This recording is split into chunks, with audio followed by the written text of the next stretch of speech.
our next story. Because political discourse has been dominated at the moment by the ongoing contest to replace Boris Johnson.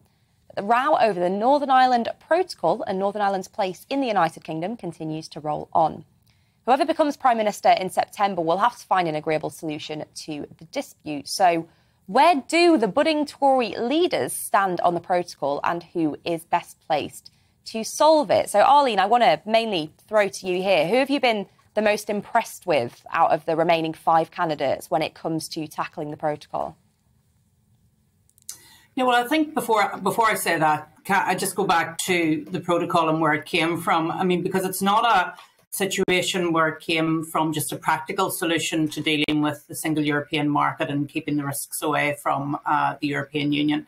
It was about a political decision too. So it's political and practical. That's not where I wanted it to be. I wanted it to be dealt with in a practical way, using alternative arrangements, making sure that there was not a drama around moving goods from Great Britain to Northern Ireland. But unfortunately, the protocol came about after Theresa May back in 2017 ceded ground to the European Union and indeed most of all the Irish government.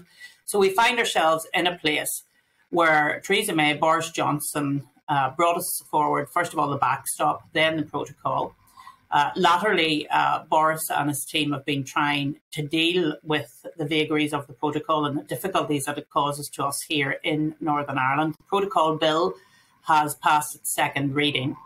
And it was interesting to note that Penny Mordaunt didn't vote on the protocol bill at its second reading. So that's one thing I've noticed about the campaigns that have come forward.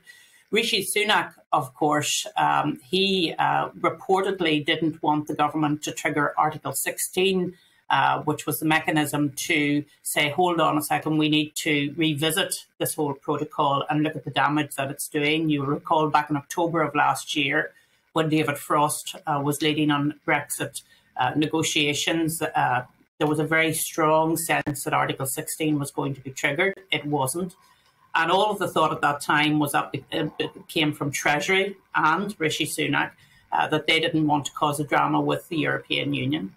So I think the weakest probably on the Northern Ireland Protocol is Rishi Sunak, followed probably by Tom Tugendhat. We haven't heard much from Kemi Badenoch in relation to the protocol, but given everything that she said around Brexit and around the Union, I would expect her to be supportive of dealing with the protocol in a proactive way. Liz Truss, of course, has been leading on the new legislation, so I expect her to continue with that protocol legislation. Penny Mordaunt hasn't said overly much about the Northern Ireland Protocol as well, and as I've said, she didn't vote on the last piece of legislation.